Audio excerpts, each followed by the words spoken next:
Bueno, nos encontramos acá en la segunda parte del teórico sobre literatura de la época de oro, dijimos, o los siglos de oro. En esta segunda etapa vamos a trabajar un poco la renovación de lo que veníamos trabajando. Es decir, ya no estamos en la etapa sensible, pura, eh, innovadora y quizás un poco precoz de Garcilaso de la Vega. Estamos ya en la renovación barroca de la poesía, tanto amorosa, moral como conceptual. Y en este caso vamos a tener entonces a los tres grandes poetas de este periodo, de este corte, que son por supuesto Lope de Vega, Góngora y Francisco de Quevedo. Lope de Vega es quizás el poeta más importante por lo prolífico de su obra, ¿no es cierto? Y porque de alguna manera además incursionó en narrativa, dramaturgia, como nadie. Entonces, algunos críticos incluso dicen que sus comedias superan las 1800 comedias y sus sonetos 3000 sonetos. Es decir, esta es la contraposición más palmaria con Garcilaso de la Vega. De todos modos, amigo de Quevedo, pero eterno rival de Cervantes, de alguna manera, y además un denostador un poco del cultismo perfeccionista de Góngora, tenemos que señalar que la época de Lope es también la época de las dos obras narrativas del periodo, ¿cierto? Hemos dejado atrás un periodo temprano de la época de oro, que es El Lazarillo de Tormes y la primera novela social. Eso por un lado. Y estamos en pleno momento, 1605, de la primera parte de El Quijote. Entonces, tenemos a un Cervantes muy activo, sumamente popular, que además su primera parte de la novela tiene un éxito tan rotundo que a 10 años más tarde sacará el segundo tomo de su Quijote, de su gran Quijote de la Mancha. Entonces, en este contexto de una España un poco cerrada al mundo, sin embargo, todavía con la pujanza cultural, tanto en música como arquitectura y por supuesto en literatura, entonces tenemos sí ya la aparición de aquellos que eran jóvenes en el romancero del 1590, del 1600, pero que ahora ya han alcanzado la madurez. Es el caso de Lope, entonces, que sigue con alguna influencia de raigambre italiana o petrarquista, pero que además aporta sus cuestiones personales. Es en Lope de Vega, quizás por la extensión de su obra, pero también por la enorme autorreferencialidad que encontramos en Lope, la mayor cantidad de ejemplos en donde su vida se traslada directamente a su obra. No hay episodio vital que Lope después no traduzca o con seudónimos o con falsos personajes a su obra literaria. Sean amantes, sean problemas con sus mecenas o lo que fuera, ¿no? Lope tuvo esa cuestión constantemente en tensión. Recordemos que además Lope ya hacia el final de su vida se ordena sacerdote, así que además en esta progresiva, digamos, y medio un poco furiosa obra, Lope tiene un engranaje muy complejo, ¿no es cierto? Y muy largo. Es el famoso ejemplo de desmayarse, atreverse, estar furioso, que era el soneto que hemos leído de Lope y que efectivamente es un ejemplo enorme, no solo del uso, del uso, perdón, del uso, el soneto 126 de Lope de Vega precisamente presenta un tópico de juegos contradictorios, pero además un abuso, si se quiere, un abuso de la enumeración.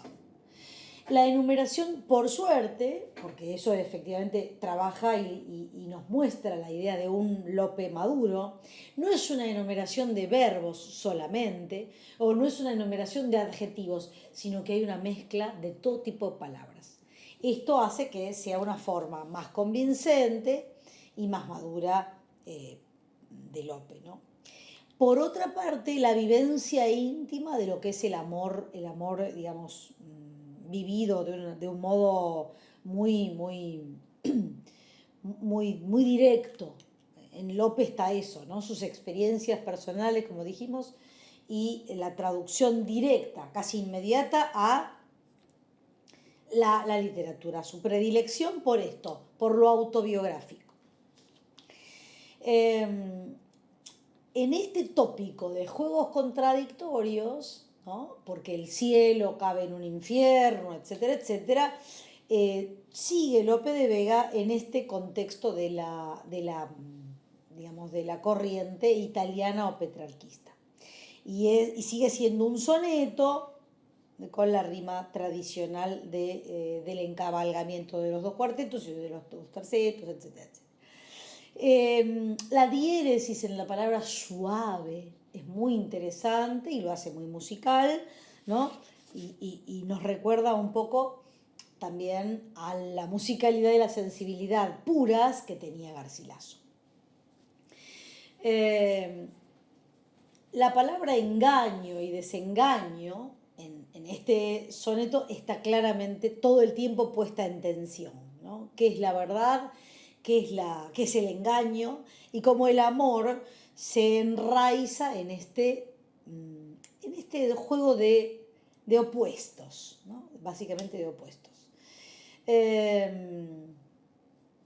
Dar la vida y el alma a un dulce engaño. Allí está un poco la idea, ¿no? De la definición del amor. El amor como enfrentamiento siempre, eterno, íntimo en el ser humano, ¿no? Y de pulsiones contrarias. Básicamente el poeta llega a una conclusión, por ahí implícita, que es la imposibilidad de la felicidad, la imposibilidad de la total plenitud en el amor, porque el amor precisamente es aquello que se mueve en la dualidad o en la dicotomía de lo que es bueno y de lo que no es tan bueno. Esa es la argumentación que usa Lope, ¿no? Musical, finísima y por supuesto una de las más célebres. Sin embargo, será muy diversa al tipo de argumentación de la poesía amorosa de Quevedo y de Góngora, ¿no? En el caso de Lope de Vega, lo que nos resta mencionar, que quizás no es menor, es este fragor de su vida, en donde la obra fue prolífica, pero también sus experiencias vitales, amorosas, sobre todo amorosas. Y se trata de experiencias de tal magnitud y de tal contradicción, cantidad de hijos, reconocidos o no, etcétera, amantes de toda índole, pero además, en una etapa final de Lope de Vega, la idea de me recluyo y me ordeno sacerdote. En este caso se conservan incluso monumentos de Lope vestido ya de sacerdote y incluso sigue frecuentando, por supuesto, como sacerdote, no solo a sus mecenas que todavía le piden antiguos favores de tipo cortesano cuando él ya ha pasado a ser un hombre de la iglesia, sino que además tiene que todavía hacerse cargo de algunos amores y de algunas cuestiones previas.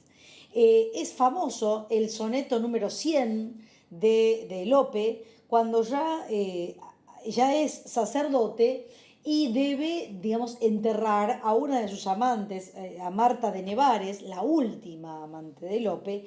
Esta elegía es famosísima y dice así: resuelta en polvo ya, mas siempre hermosa, sin dejarme vivir, vive serena. Aquella luz que fue mi gloria y pena y me hace guerra cuando en paz reposa. Tan vivo está el jazmín, la pura rosa, que blandamente ardiendo en azucena, me abraza el alma, de memorias llena, ceniza de su fénix amorosa. Oh memoria cruel de mis enojos, qué honor te puede dar mi sentimiento en polvo convertidos sus despojos. Permíteme callar solo un momento que ya no tienen lágrimas mis ojos, ni conceptos de amor, mi pensamiento. En este poema sentido, una sentida elegía muy dura, no solo está despidiendo a alguien muy querido, sino que está demostrando además el paso del tiempo. Esto que mencionábamos al inicio del siglo de oro o al inicio de la época de oro, que Manrique ya había inaugurado como motivo, la fugacidad, el paso absoluto del tiempo de una manera que las circunstancias humanas parecen breves y nimias. Es esto lo que también está diciendo Lope. Ya ordenado sacerdote, pero todavía tironeado y tensado por la cuerda de ese pasado un poco desordenado que ha tenido.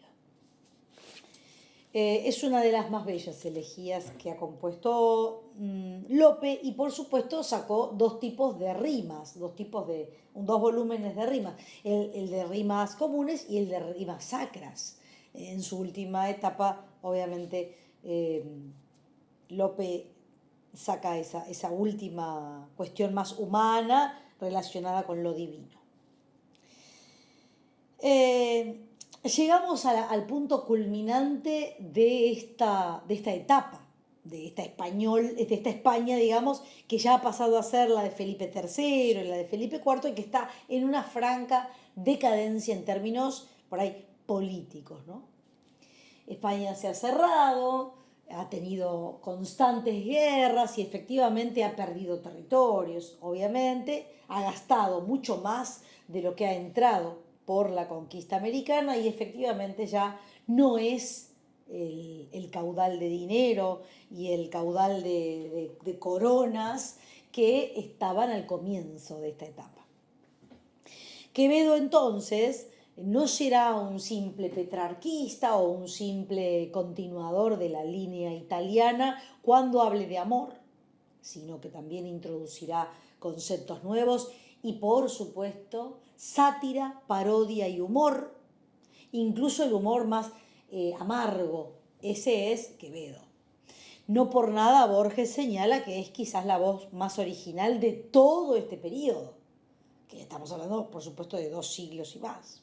La proyección personal del artista, además, ya no es en Lope solamente la disyuntiva entre ser correcto o no serlo, entre ser alguien socialmente aceptado o ser alguien muy cuestionado. En Quevedo eso sobrepasa en mucho, ¿no? Y se llama algo así como una instalación de tópicos conceptuales mucho más profundos, ¿no? Será el poeta más agudo, probablemente el más filoso y el que más se pueda reír, en términos más generales, de muchísimos temas que en España parecen un poco tabú. La poesía amorosa de Quevedo sí renueva un poco este panorama italiano, petrarquista, pero le agrega su misoginia, ¿no es cierto? Un poco de hipérboles, algo de violencia, mucha paradoja en el lenguaje. Quevedo es alguien que no tiene pruritos, es alguien muy cruel a la hora de definir estos conceptos que siente, ¿no? Él estremece completamente además en la materia de lingüística. Es con Quevedo me parece que es Quevedo el que renueva de manera absoluta el lenguaje, ¿no? Porque además no cae en el culteranismo que incluso Quevedo mismo va a criticar muchísimo, que será lo que Góngora nos ofrezca, ¿no es cierto?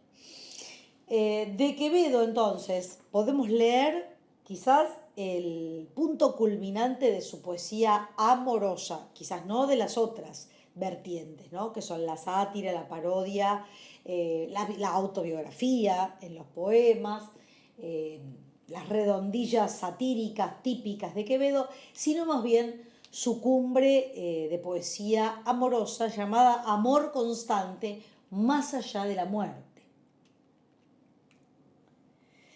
Cerrar podrá mis ojos la postrera sombra que me llevare el blanco día, y podrá desatar esta alma mía ora su afán ansioso lisonjera. Mas no des otra parte en la ribera, dejará la memoria en donde ardía. Nadar sabe mi llama al agua fría y perderé el respeto a ley severa. Alma, quien todo un dios prisión ha sido, venas que humor a tanto fuego han dado, medulas que han gloriosamente ardido. Su cuerpo dejará, no su cuidado. Serán ceniza, mas tendrán sentido. Polvo serán, mas polvo enamorado. Se dice que este es la cumbre de la poesía amorosa barroca que se da en Quevedo, ¿no es cierto?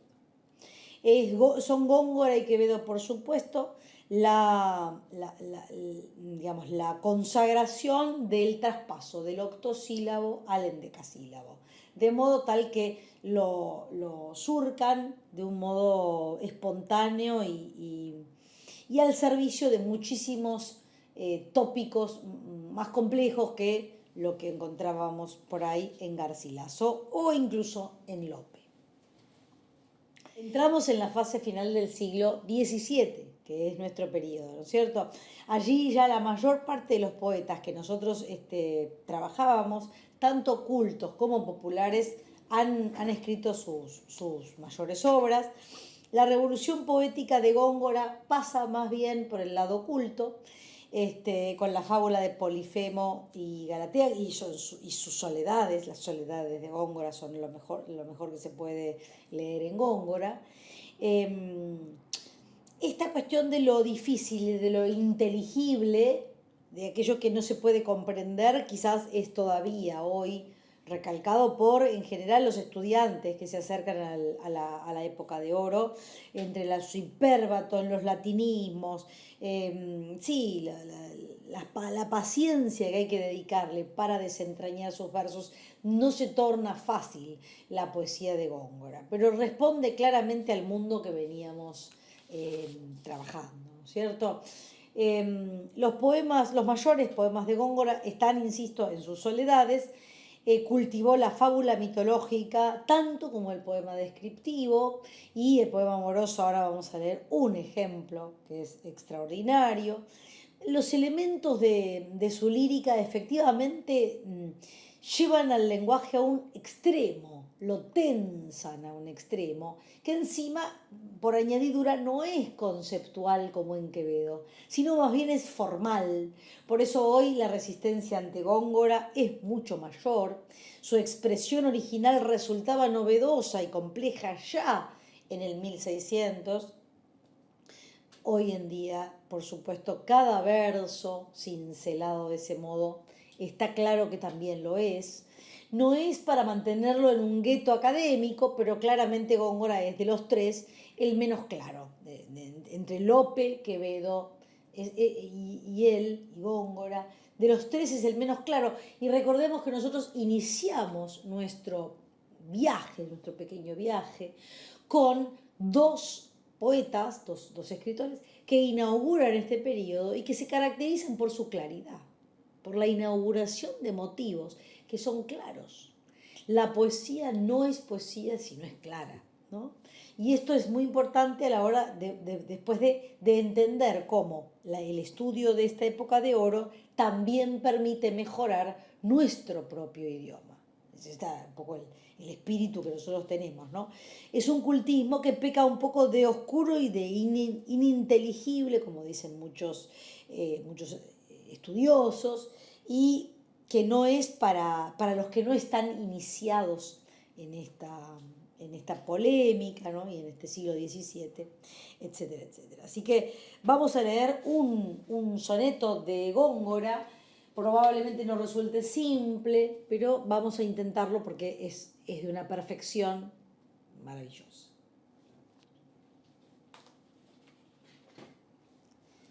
Mientras por competir con tu cabello, oro bruñido el sol relumbra en vano, mientras con menosprecio en medio el llano mira tu blanca frente al lirio bello, mientras a cada labio por cogello siguen más ojos que al clavel temprano, y mientras triunfa con desdén lozano del luciente cristal tu gentil cuello, goza cuello, cabello, labio y frente, antes que lo que fue en tu edad dorada. Oro, lilio, clavel, cristal luciente, no solo en plata o viola troncada se vuelva, mas tú y ello juntamente, en tierra, en humo, en polvo, en sombra, en nada. Es efectivamente otra estética diferente, muy distinta a la de Quevedo, pero efectivamente no se puede soslayar, ¿no? Es perfecta la composición y aún con un cultismo un poco anacrónico, es perfecta su lírica. En resumen, podemos decir que la época de oro, ya no el siglo de oro, la época de oro y su lírica dio poetas excepcionales, que luego España probablemente no vuelva a dar en toda su historia, hasta la generación del 27 con Lorca y otros más que reivindicarán esta etapa y sobre todo a Góngora. Los poetas excepcionales de esta etapa son claramente Garcilaso, Fray Luis de León, San Juan, Lope de Vega, Góngora y Quevedo. Estos magníficos poetas y otros tantos que los reescribían, los seguían, los prologaban y ayudaban además a generar sus obras completas, ¿sí? Son justamente lo que anunciábamos al comienzo de este teórico, ¿no? Quizás lo más variado y rico que dio la España de este momento, y en donde los críticos en general suponen y opinan que es una etapa en donde lo nacional y lo extranjero o foráneo se vieron conjugados de una manera perfecta, lo popular y lo culto también, y sobre todo lo tradicional con lo revolucionario.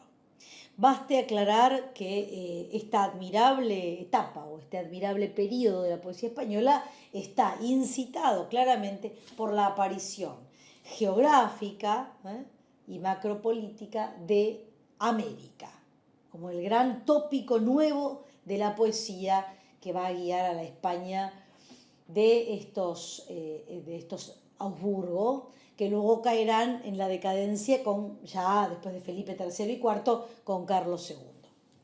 Espero que les haya interesado y les haya gustado mucho estos teóricos. Muchas gracias.